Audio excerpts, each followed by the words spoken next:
오세훈 국민의힘 후보가 서울시장으로 당선되며 10년 만에 다시 서울시 사령탑을 맡게 됐습니다. 고 박원순 전 시장이 세상을 떠나면서 멈춰졌던 서울시정에도 커다란 변화가 생길 것으로 보이는데요. 관련한 내용은 취재기자 연결해서 자세히 알아보도록 하겠습니다. 강은혜 기자, 오세훈 서울시장이 다시 서울시를 이제 맡게 됐는데 오늘 첫 일정과 현장 분위기부터 전해주시죠. 네, 오세훈 국민의힘 후보가 보궐선거에서 승리하면서 제38대 서울시장으로 당선됐습니다. 오 시장은 지난 2006년부터 2011년까지 33대, 34대 서울시장을 역임한 바 있는데요. 이 장기 전세주택 시프트 사업, 또 서울시의 전화 민원 상담 서비스인 120 다산 콜센터 등이 주요 시정 업적으로 꼽힙니다. 하지만 2011년 무상급식 주민투표로 사퇴했고 그 이후 10년 만에 다시 서울시 수장으로 돌아왔습니다. 오 시장은 오늘 오전 8시 현충원 참배를 시작으로 첫 일정에 나섰는데요. 이 방명록엔 다시 뛰는 서울시, 바로서는 대한민국이라고 적었습니다. 그 이후 곧바로 서울시 본청으로 이동해 이 직원들의 꽃다발과 환영 인사를 받으며 들어섰습니다. 오 시장은 무거운 책임감을 느낀다며 오늘부터 서울시는 다시 뛰겠다라고 말했습니다. 예. 앞으로 이제 오 시장이 풀어야 할 과제들도 많아 보이는데 일단 공식 임기는 그러면 오늘부터 시작이 되는 거죠?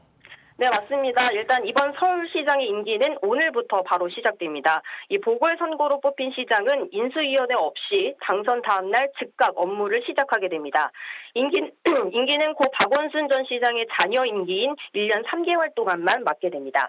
임기가 곧바로 시작되는 터라 오늘 별도의 취임식도 진행하지 않을 계획인데요.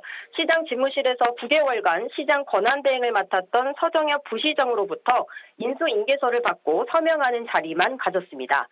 지난해 7월 박 전 시장 사망 이후 사실상 멈춰있던 서울시정에도 큰 변화가 예상되는데요. 일단 첫 번째 과제로는 장기화되고 있는 코로나19 확산 방지 대책이 꼽힙니다. 오 시장은 오늘 첫 현장 일정으로 서울시 1호 예방접종센터를 방문할 예정입니다. 또 가장 큰 관심을 받고 있는 재개발, 재건축 등 부동산 정책들도 빠르게 추진될 것으로 보입니다.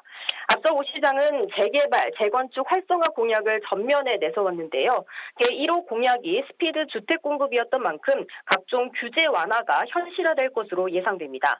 또 동시에 서울시 내부에서는 20년 만에 수장이 바뀐 만큼 대규모 조직 개편과 인사도 단행될 것으로 점쳐집니다.